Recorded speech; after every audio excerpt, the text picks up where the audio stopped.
Entonces, perdón, solo voy a mover las camaritas que las tengo cabal aquí enfrente.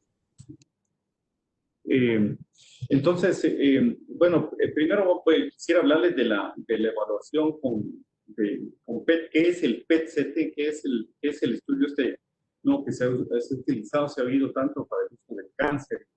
Es otra modalidad diagnóstica que no solo mira, esa es una combinación de imagenología con fisiología, porque realmente mira función y las imágenes que se van a ver van mucho en función de los tejidos. El concepto, ese es el concepto de toda la medicina nuclear y en este caso voy a hablarles a continuación de lo que es lo que nosotros hacemos en Tecnognosis. Si no me conocen, yo soy radiólogo desde hace ya unos buenos años. Tenemos todos los servicios de imágenes en Tecnognosis, enfocar mucho en lo que hacemos nosotros, pero básicamente la parte de el PET, que es una nueva modalidad, es una modalidad básicamente nuclear. Es un híbrido, realmente es una máquina que lo que va a hacer es identificar la actividad celular en el cuerpo humano y va a proyectar una imagen. Traté de ser lo más sencillo en estas explicaciones, sin dar muchos detalles de cómo funciona fisiológicamente, pero voy a empezar de la forma más general. PET, por sus siglas, es una tomografía por emisión de positrones. En inglés, PET es una técnica, como les decía, de medicina nuclear. Se usa mucho en oncología, neurología y cardiología, es en las áreas donde más se utiliza.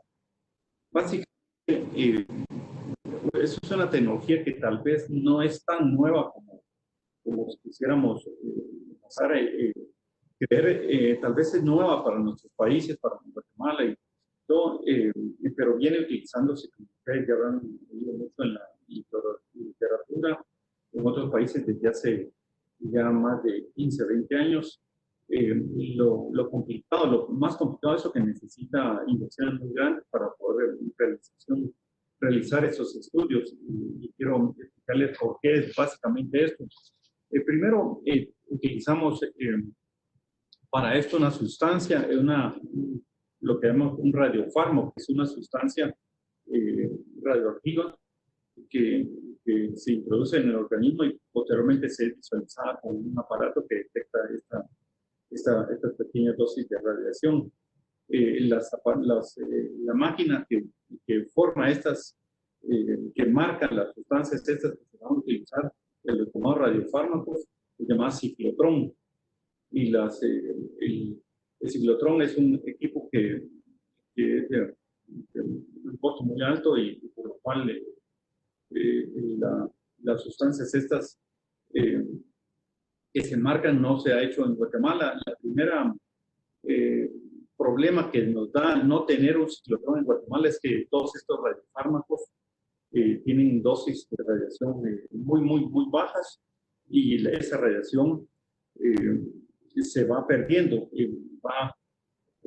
Les tengo un pequeño videito en un momento para que entiendan todos estos procesos que no doy mucho detalle de cómo funciona, pero realmente esta sustancia utiliza para poder hacer este estudio necesitamos el ciclotrón que produce las radiofármacos. Aquí hay dos de los radiofármacos.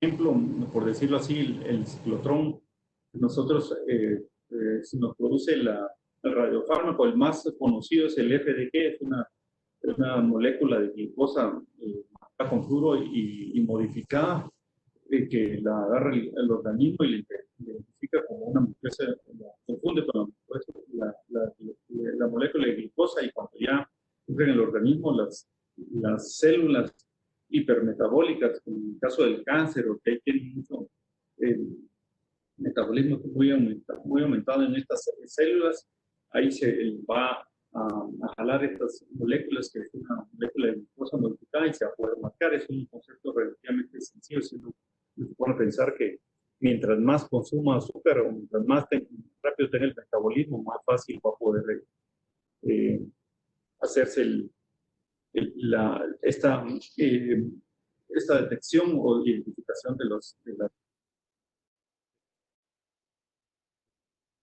de estas células que están malas, de estos tejidos. Entonces, como se va a nivel celular, lo que está haciendo es que cuando las células tumorales empiezan a cambiar, a tener un metabolismo más rápido, en ese momento ya se empieza el hipermetabolismo. Entonces, en teoría, esa es la teoría de por qué es que funciona tan rápido el PET, porque está actuando cuando los tumores empiezan a formar. A gran diferencia de todas las imágenes diagnósticas que nosotros hacemos, esta no espera a que los tejidos se destruyan y uno lo pueda ver, por muy bueno que sea el equipo.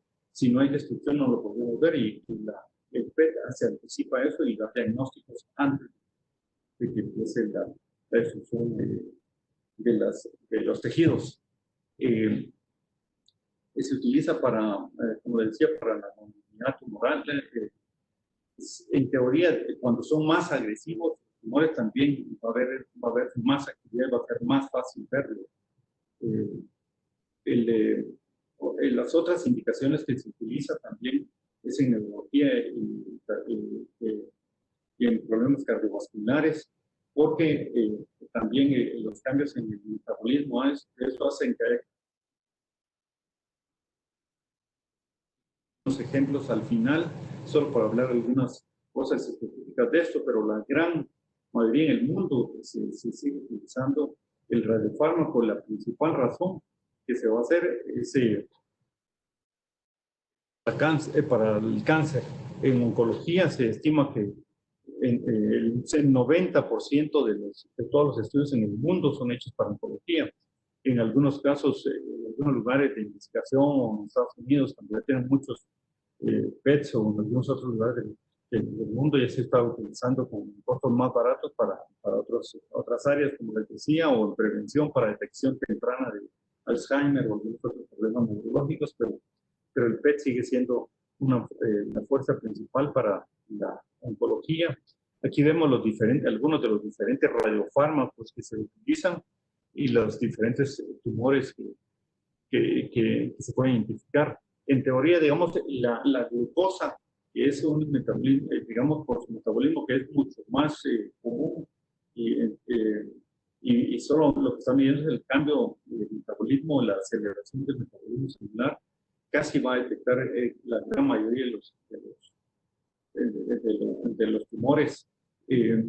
Tenemos aquí el FDG, que es el que hemos estado importando en Guatemala, también en el mundo.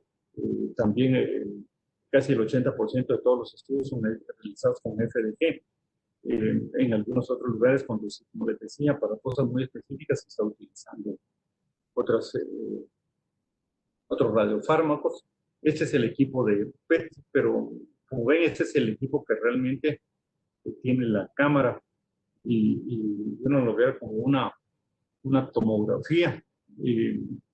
Es similar a la forma, realmente es solo la forma. Un equipo separado que lo único que está detectando no es imágenes, sino que la detección de esas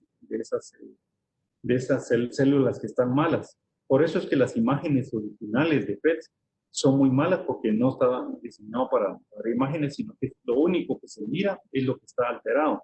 Entonces, por eso a alguien se le ocurrió crear Miren las imágenes de PET. Esta es una imagen de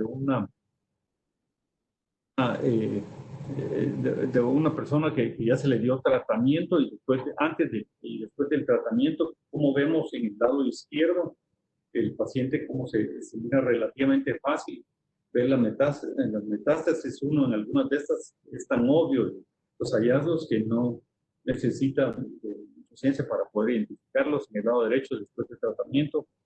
Pero se dan cuenta, las imágenes son muy, muy malas. Este es solo el PET, solo lo que mira es una detección de las imágenes de las células que están hipermetabólicas. Entonces se creó lo que se llama el PET-CT, que básicamente es un híbrido donde tiene una tomografía y un PET. Realmente es una máquina que tiene dos equipos, entonces no es una máquina que hace las dos cosas, sino que son dos máquinas en una, y como lo pueden ver, básicamente aquí lo tenemos con un equipo que la tomografía primero al lado izquierdo y el PET al fondo, y lo que hace la máquina es sobreimponer, y al tenerlo integrado, lo que hace es que exactamente donde están las células malas, está poniendo las imágenes. Por eso es que ustedes van a ver que los exámenes de PET tienen tres tipos de imágenes. Realmente la imagen de la izquierda es el puro PET, en la derecha solo es una tomografía simple donde si tiene una tomografía, se necesitan tomografías helicoidales de alta definición para ser más específico en los hallazgos que se están teniendo el PET. El PET pasó a ser mucho más específico así como en este híbrido PET-CT, de manera que incluso en el mundo los grandes productores de los tipos de imágenes, que principalmente, como saben, son los mismos de los otros tipos de imágenes, como la Siemens, la General Electric, estas compañías y todo dejaron ya de producir los puros PETs y ahora son PET-CT. Entonces los que vieron el PET hace unas décadas, las imágenes tenían todavía esa deficiencia que no eran muy tan específicos como los de ahora. Entonces en todos los estudios ustedes van a ver, como viene en el lado izquierdo, el PET, la pura tomografía, después la señal puramente de una sobreimpuesta a la otra. Yo les tengo aquí un pequeño videito. Básicamente lo que estamos haciendo, van a ver la administración del radiofármaco, después el radiofármaco de haber administrado, para que tengan una idea, ese radiofármaco pierde muy rápido, emite esos positrones, por eso se llama tomografía por emisión de positrones. Estas son moléculas modificadas que se han ionizado y se han puesto esta carga radiactiva, pero esta radiación es una radiación muy baja que se va liberando, y esa liberación es la que hace que la detecte el equipo de PET. Esa radiación, para que tengan ustedes una idea, tiene hay dos características que quisiera mencionarles. Una es que esta radiación se pierde muy rápido, de manera que la FDG que estamos usando, digamos, por ejemplo, es una de las que todavía se pueden utilizar. Tiene 2 horas, su vida media de 2 horas, o sea que en 2 horas la capacidad se dobla al 50%. O sea, si nosotros recibimos, esto lo estamos trayendo, por ejemplo, de Panamá, compramos 3,000 milicuris y nos lo dan, por ejemplo, las 6 veces, los están produciendo a las 5 o 6 de la mañana, están produciendo esa cantidad aproximada de 3,000 milicuris, que son los que nos mandan para acá. Pero en el transporte se empieza a desdoblar cada 2 horas, la mitad de las 2 horas previas, de manera que cuando lo estamos recibiendo y sacando con ambulancia para más urgencia del aeropuerto para el lugar de nosotros en la zona 10, ya solo nos llegan aproximadamente 170, 180 milicuris de los 3,000, porque se han ido perdiendo. Entonces, y en la medida que se vayan pasando las horas, se van pasando la mitad. Por eso es que al tener uno de esos equipos que dura unos 15, 20 minutos la hecha de los estudios, esto hace que podamos hacer solo 6, 7, 8 pacientes diarios. Las diferencias es de qué tan rápido salió de aduana, y entonces el costo se vuelve muy caro, porque no solo es el transporte, es que se desperdicia mucho al estar tan lejos. Esos milicuris que se perdieron en el camino, estando en un mismo lugar, hubieran podido hacerse varios estudios y abaratar el costo. explicación cómo funciona el PET, cómo se realiza. El metabolismo, y también, eso es una ejemplificación, obviamente, una animación donde va el radiofármaco y se va por el torrente sanguíneo a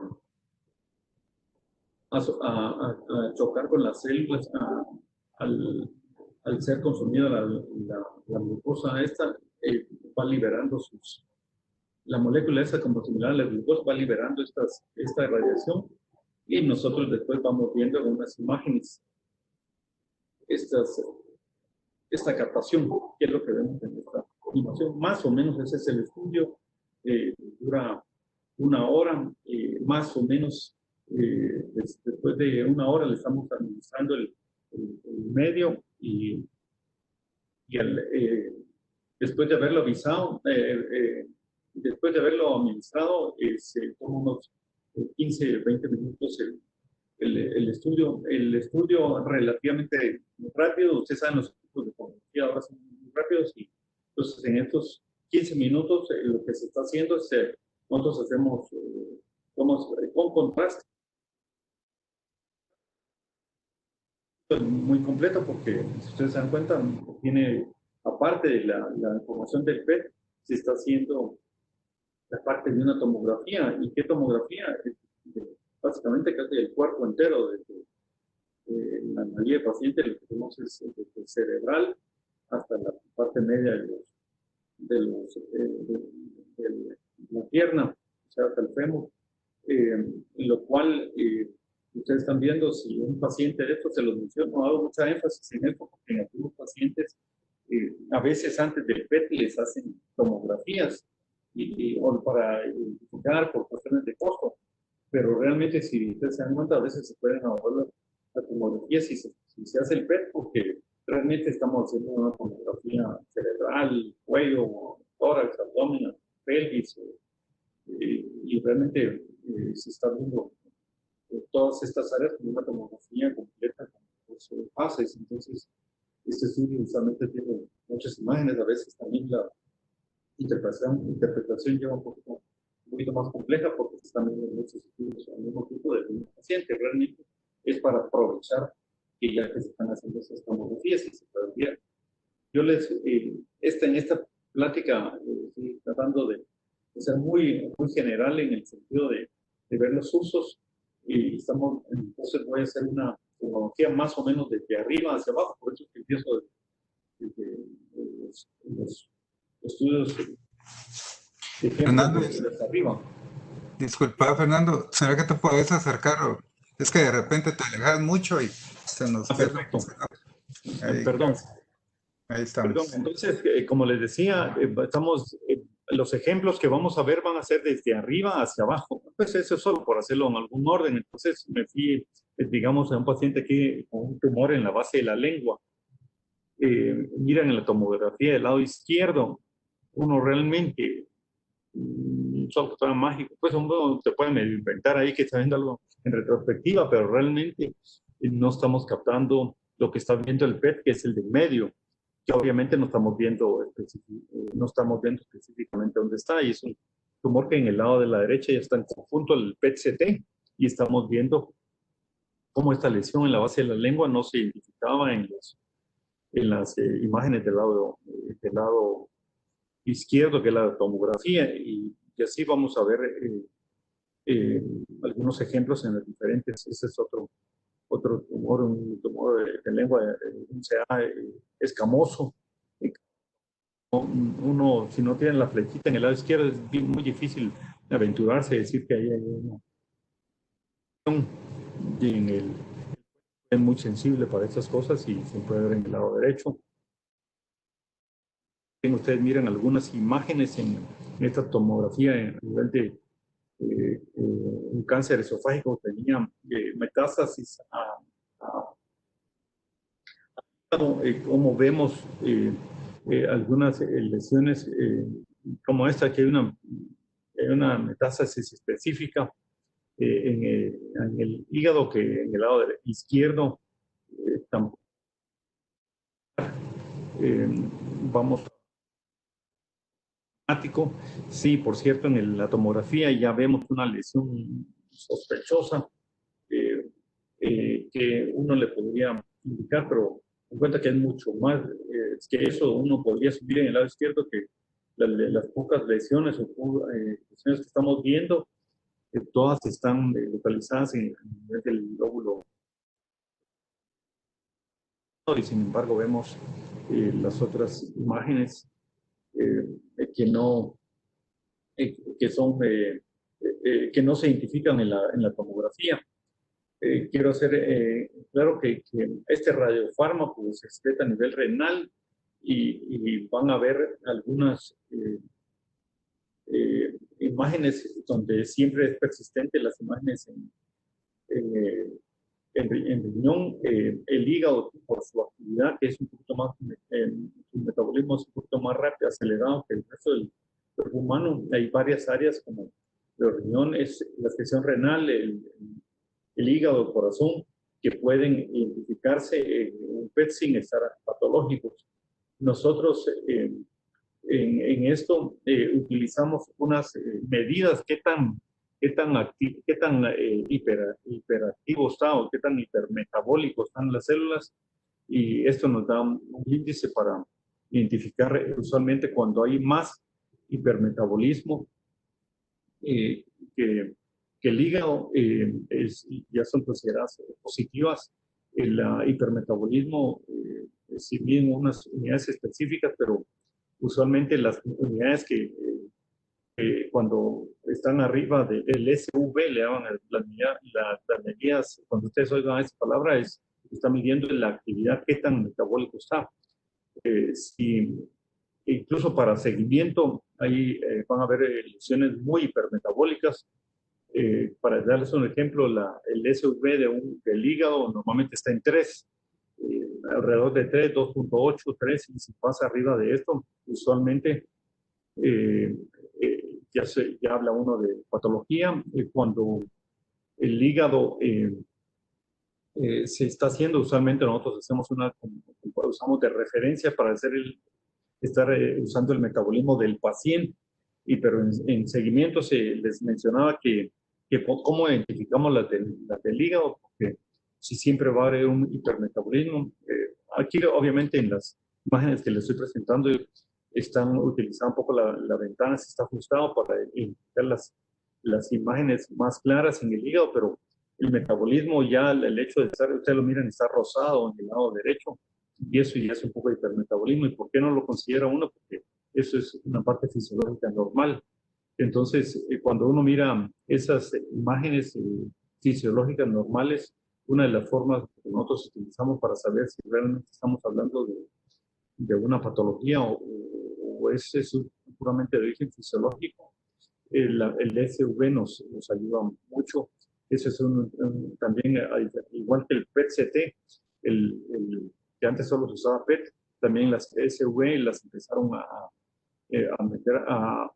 utilizar hace unos años, y ahora son estándar donde son, porque se han visto que es muy importante identificar qué tan hipermetabólico, no solo para diferenciarla, sino para ver lo positivo de lo negativo en pacientes que tienen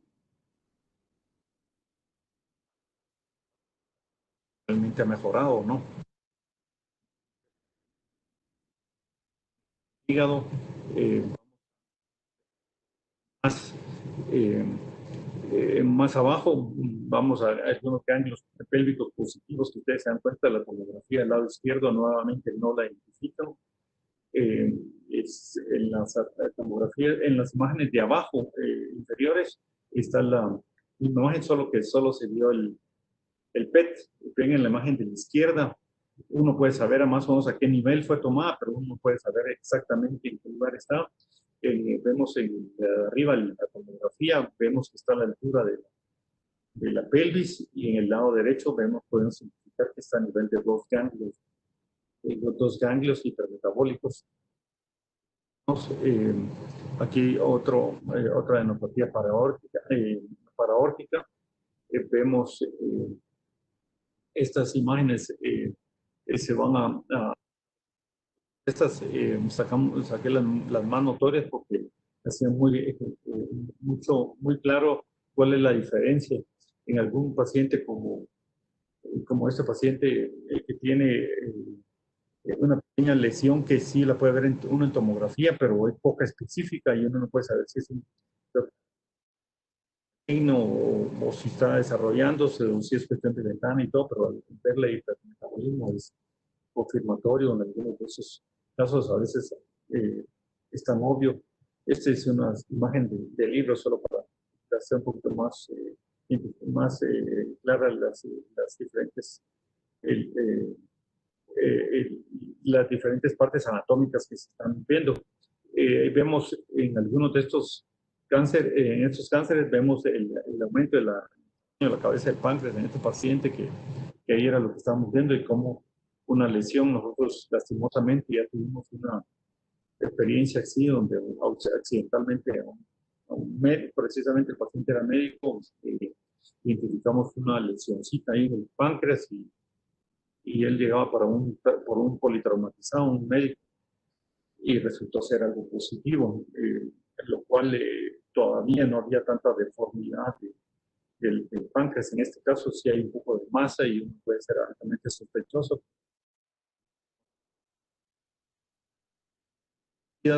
Aquí vemos a nivel de la pelvis. Aquí es una imagen donde incluso hay una resonancia magnética que uno puede también, realmente en la resonancia no se podrá ver y ustedes ven como un paciente que tiene ya una tomografía sagital, es una reconstrucción sagital de la tomográfica en la de arriba y en el lado izquierdo, y en la de abajo es una resonancia magnética, tratando de identificar alguna anomalía. Sí vemos una deformidad en el cuello, en el cervix uterino, en la pared posterior, pero bien fácil uno podría asumir esto, o por lo menos pensar que fuertemente es pensarle que esto es una fibrosis, un fibroma, un mioma uterino que está deformando el útero, que son lo más frecuentes. Sin embargo, vemos la alta captación del radiofármaco. Otro paciente, esta es una reconstrucciones axiales, las de arriba, y las de abajo son reconstrucciones eh, tomográficas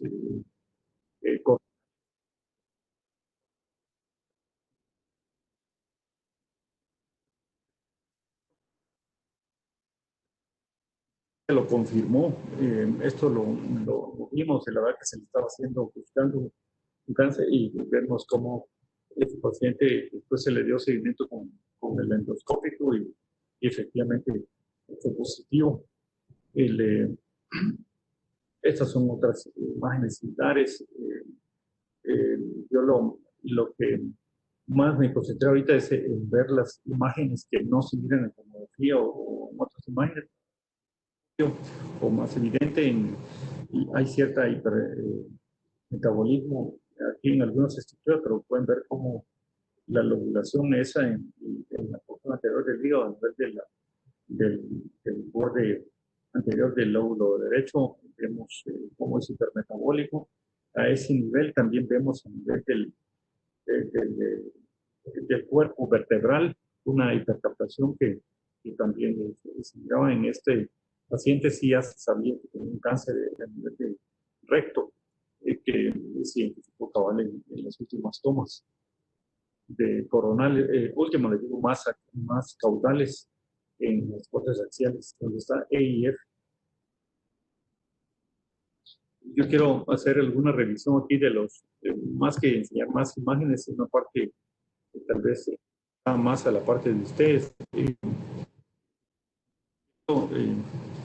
Este es un estudio en Estados Unidos, hace ya muchos, utilizando, como les dije, varios años utilizando esto, y han visto qué tanto es el efecto de esto sobre realmente los tratamientos oncológicos. Y estos son estudios grandes, traté de concentrarme en esos, donde en Estados Unidos todos lo hacen en grande, y evaluaron 22,000 casos en 1,178 centros, y el 36% de los casos cambiaron la terapia después del PET, o sea, les hizo cambiar el tipo de terapia, el impacto iba a variar y no todo, en todos los cánceres se identifica, pero porque algunos son más permutadores de crecimiento más agresivo y todo, pero aquí es un estudio mucho más grande, son 40 estudios, 40.000 estudios, 1.300 centros en Estados Unidos, y aquí sí, en este estudio sí se había analizado por diferente tipo de cáncer hablando de todo tipo de cáncer, pero encontraron que en todos había un gran beneficio. Por tanto, se hicieron cambios en tratamiento en 48% de los pacientes con mieloma, se hizo cambios, y en 31% de pacientes con melanoma. Estas diferencias no sé si persisten siempre en la clínica, pero de cualquier manera son porcentajes tan altos que de cualquier manera no es tan relevante ver el específico de esto. En pacientes también en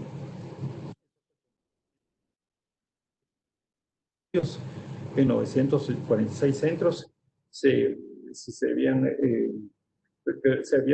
hecho para controlar tratamientos de radioterapia, quimioterapia y combinado, como lo ven, y también se hicieron modificaciones en los tratamientos de forma longitudinal. O sea, realmente no me quise extender más porque esos hay mucho en la literatura.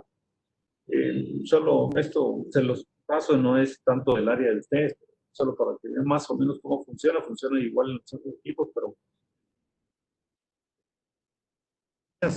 el paciente normal en el lado izquierdo, el cerebro es otro de las áreas que es hipermetabólica. El Alzheimer eh, altera el metabolismo de algunas partes de la región occipital y temporal. Son pacientes que ustedes miran en las imágenes de abajo, tienen resonancias normales, con cambios normales por las edades de los pacientes. Y en el paciente del lado izquierdo es un paciente normal, su resonancia normal el PET de arriba normal. Sin embargo, el de medio tiene cambios característicos de Alzheimer, y son pacientes que todavía no tienen cambios clínicos. Y esa es una demencia frontotemporal, también tiene algunos cambios sin presentar alteraciones en la resonancia magnética. Este es el diagnóstico de demencia, pero se los puse porque estos diagnósticos que se hace, la teoría de cómo se mira, digamos, ustedes, esto determina la cantidad de síntomas que tienen los pacientes, y en estos estudios, si ustedes se dan cuenta cómo se detecta en las gráficas del lado izquierdo, eh, con estas, cómo se puede detectar en la parte preclínica. La parte después donde dice MCL, es cuando ya tienen cambios mild, eso quiere decir que tienen pocos cambios en la alteración de la memoria, un poquito ya de no lo esperado de los pacientes estos, y en la tercera donde tienen cambios marcados. Entonces, el lado derecho es cuando ya están signos visibles, pero el PET, cómo se hizo, se positivizó aún en etapas muy preclínicas, y esto ha ayudado para ser más agresivo en algunos tratamientos de pacientes que tienen esto, y obviamente en cuestiones como demencia y todo, que todavía no se ha tenido el tratamiento, pero lo más que han logrado es retrasar el, el, el, el aparecimiento de la enfermedad. En las tomografías, en las PETs de los otros estudios, esa es la misma teoría, la misma teoría que se aplica, que es como conforme se van diagnosticando los pacientes más tempranos, se pueden tratar un poco mejor, y esa es la idea de hacer el PET en un paciente que tiene un cáncer de mama temprano, y está tratando de identificar si si no tiene algunas células ya. Ese es el área más de ustedes, en este caso, donde en algunos los tratamientos, los protocolos de tratamiento, algunas veces son quimioterapias o son radiaciones que son mucho más extensas cuando se cree que el paciente puede tener metástasis o que todavía no se hayan manifestado. Por eso se dan algunos de estos tratamientos cuando se han hecho PET y se está seguro, se puede hacer tratamientos un poquito más específicos. O esa es la teoría y no dar quimioterapias tan agresivas solo previendo de que se desarrollen algunas metástasis, porque ya se sabe que no tiene células que tienen este tipo de hipermetabolismo. Esto es, nosotros, no, esto no lo, solo para que sepan más o menos, nosotros hemos hecho en Guatemala, esto se hizo ya desde el año pasado, hasta agosto del año pasado, nosotros ahorita llevamos más de 320 pacientes, llevamos, se los traje porque se ha mantenido más o menos la cantidad de estudios que hemos hecho, siempre hombres, hemos hecho un poco más, entonces, es que más frecuentemente hemos visto que probablemente van a ir de la mano con el tipo de tumor que ustedes, que hay más frecuente en la población. Hay algunos tumores más comunes en ciertas edades y por eso igual lo que va a dictar las edades y todo lo que hemos hecho esto, pero eso ya es más aspecto oncológico. Yo hasta ahí tengo lo que les quería enseñar el día de hoy. Esto es más o menos la... No quiero dejar algunos momentos por ahí ahorita para algunas preguntas que puedan tener. Gracias, Fernando. ¿Ustedes jóvenes si tienen alguna inquietud?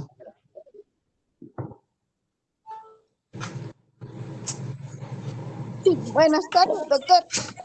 Buenas tardes. Fíjense que, bueno, recientemente hubo noticias en la prensa y en algunas redes sociales sobre las cuestiones de seguridad y que la gente alrededor de los centros del PET podrían ser radioactivos.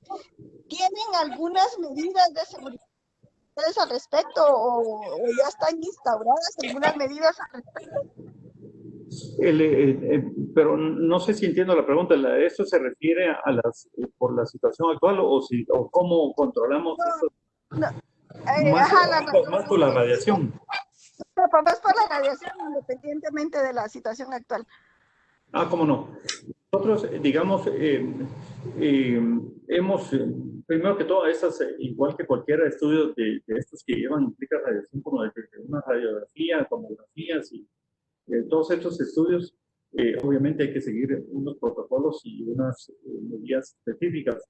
El área donde se utiliza el PET, todo eso, primero que todo, como ustedes vieron en las primeras, en la forma que se hace la evolución del radiofármaco, implica que estamos tratando de utilizar esa radiación antes de que se pierda, porque esa radiación es muy temporal y muy baja, pero sí hay un tipo de radiación que se está utilizando. Entonces, excepto algunos pacientes, como mujeres que tienen embarazos en primer trimestre, sí, hay alguna contraindicación, pero el resto, el beneficio es mucho a la poca radiación que pueda generar. Para tener una idea, eso se ha creído que hay una radiación más fuerte que los otros estudios, pero para que tengan una idea, digamos, en el PET-CT, el que está dando 70% de la radiación que se le aplica al paciente en un PET-CT no es dada por el PET, sino por la tomografía. Por eso, entonces, realmente la radiación ni siquiera es por el equipo, sino por las sustancias que se está ingiriendo ese paciente que como esta, y es usada muy fácilmente porque ni siquiera el tipo de radiación se está mucho tiempo en la persona. Entonces, sí tenemos un área nosotros designada, es más, en el mismo centro, tenemos totalmente separado todos los estudios del área donde está el área de del PET. El PET está en un área donde los pacientes no pueden pasar los familiares no pueden pasar hasta cierto punto, porque como al paciente se le da el radiofármaco, tiene que tener una forma aislada y posteriormente se hace esto, pero nosotros para que sepan, en otros países, ese tipo de PETs muchas veces centros de oncología, a veces en el sótano, porque la radiación no es muy alta. A veces he creído, pues, digamos, sobre todo el ciclotrón, donde se producen, que aquí en Guatemala no hay ciclotrón, solo se traen esos, pero aún el ciclotrón están en el mismo hospital, produciendo radiofármacos para otras sustancias de detección. Entonces, la radiación que se utiliza aquí es extremadamente baja y obviamente seguimos todas las protecciones que se tienen en el mundo, que es muy baja. Usan una misma mamografía, rayos X y todo eso tienen mismas radiaciones. La proporción de lo que hace solo el PET como un estudio PET sin el CT es casi como el quinto de una tomografía normal. Entonces, esta radiación es mucho más baja mucho más alto los beneficios que la afección que pueda tener. Sin embargo, tenemos toda la protección, se hace todas las protecciones con los protocolos internacionales. No sé si la pregunta o había algo más específico con respecto a eso. Estamos, doctor, gracias. ¿Qué tal, doctor? Buenas tardes. Luis Orellana es mi nombre. No. Con varias preguntitas. Pues siempre me recuerdo que en el posgrado de medicina interna nos machucaban con el PET y todo, pero es diferente verlo en la consulta externa, que al menos pues en mi persona primera vez vi uno en la consulta de oncología. Entonces, son varias preguntas. En cuanto al costo del PET, ¿qué tanto mejoraría el costo tener el ciclotrón aquí en Guatemala que importarlo? Y la segunda pregunta es, como varias de las teorías de los pacientes con cáncer, es que, por ejemplo, una paciente con cáncer de mama triple negativo que tiene quimio, radio y cirugía, y que en teoría está en remisión, como la literatura dice que en algunas ocasiones pueden quedar células en estado de latencia, ¿qué tan grande tiene que ser la carga tumoral o el número de divisiones para identificar una recaída en el PET? Bueno, yo creo que primero la primera pregunta con respecto al costo. El costo, como ustedes saben, es bastante elevado para nuestro medio. En cualquier parte del mundo los costos estos del PET son un poco altos. Sin embargo, sí, efectivamente, conteniendo el ciclotrón, esperamos un cambio significativo. Lo que pasa es que, digamos, los equipos estos, obviamente, ustedes saben, la infraestructura, necesitan un búnker y todo, porque ya la producción, eso sí tiene que ser fuera de algunas áreas y todo para poder instalar esto. Entonces, el costo de esto esto lo carga nuevamente todos los estudios que se hacen. Sin embargo, ya aún con todos estos cambios y esto, se considera que, digamos, el estudio a lo privado puede bajar un 20 o 30% en pacientes privados. Sin embargo, a veces la bajada no es más dramática porque efectivamente se utiliza para poder hacerlo viable, pues se ha hecho en otros tipos de estudios, y en otros países lo han hecho como que tienen más o menos los perfiles iguales a los nuestros, es que se hacen precios especiales para institucionales que compensan un poco con los volúmenes altos, porque el problema del costo no solo es la cantidad, sino que es una sustancia que si no se utiliza se pierde. Entonces, el tener varios pacientes o muchos estudios lo que han hecho es que se reparten el costo de la misma cantidad que se está perdiendo en casos. Entonces, hemos estimado que el costo de lo privado va a bajar más o menos un 20% en los estudios más privados, de seguro, afuera y todo, pero a nivel institucional se espera que por lo menos baje al 50%, si no es un poco más. La otra cosa que ayuda aquí, como les decía, es si se toma en cuenta que probablemente se pueden obviar algunas tomografías y de alguna manera compensar eso, y el costo del tratamiento y todo va disminuyendo. Eso es lo que se ha apuntado en otros países, pero más o menos esos son los números que yo les podría decir. Ahora, creo que es bien importante la segunda pregunta. La pregunta tal vez va a ser un poquito más amplio, no solo en estos pacientes con recaídas o que tienen tratamientos muy largos ni nada, sino que todo paciente que tiene alguna intervención quirúrgica o tiene alguna de estos tratamientos, hay una salvedad que agradezco la pregunta porque quiero mencionarlo, digamos, el hipermetabolismo también, como ustedes saben, se da en un paciente que está con una inflamación, entonces un trauma, un tratamiento quirúrgico, una reparación titular, eso hace que haya mucha captación del medio de contraste. Entonces, en pacientes que han tenido cirugías, se espera por lo menos 8 semanas, o 8 hasta 10, entonces, para poder hacer un PET y que sea de mayor utilidad y que no haya, porque si no lo que va a pasar es que las células donde se hubo la intervención o todo lo que se ha hecho, va a haber captación. Entonces, ahora en pacientes, en otro tipo de pacientes que han tenido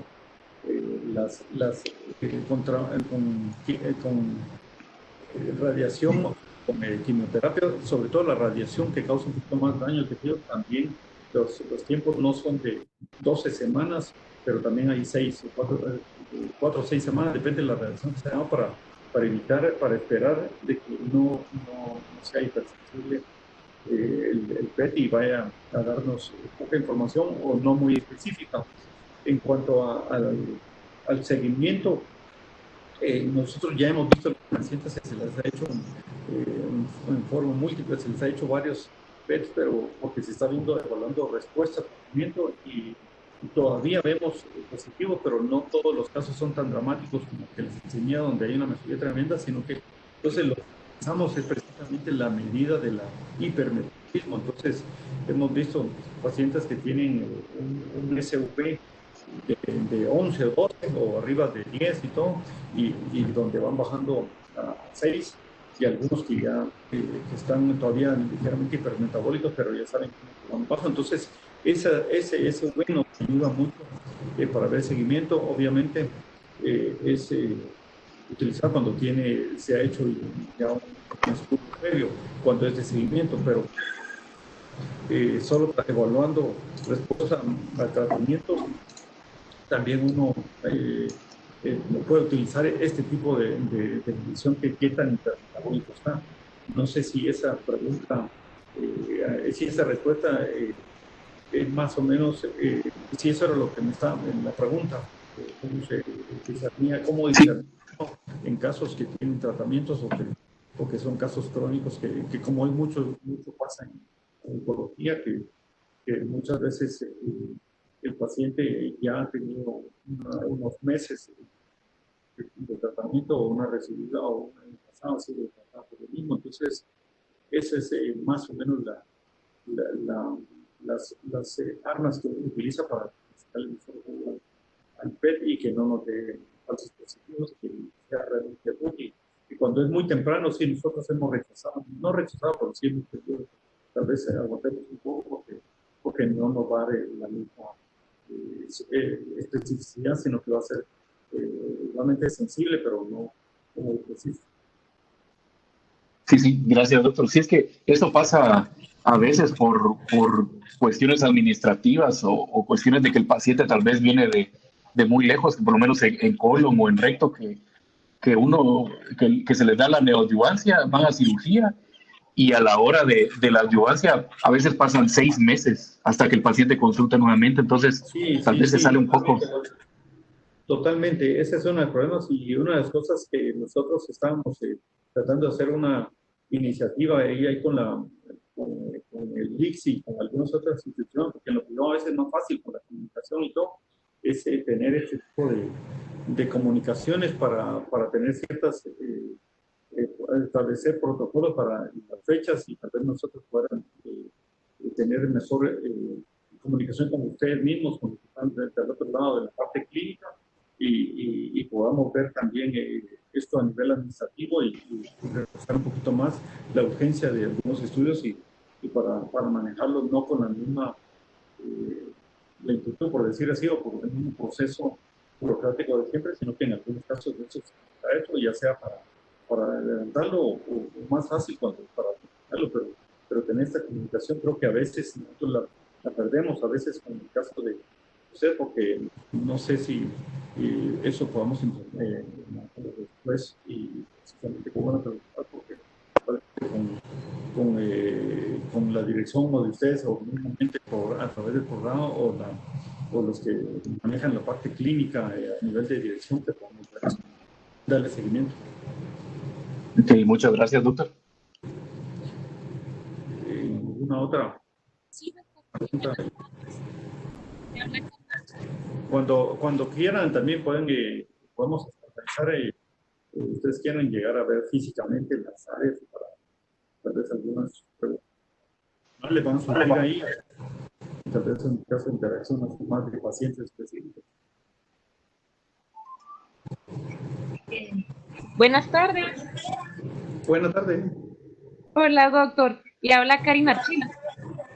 Hola, Karin, mucho gusto. ¿Qué tal? Bien, bien.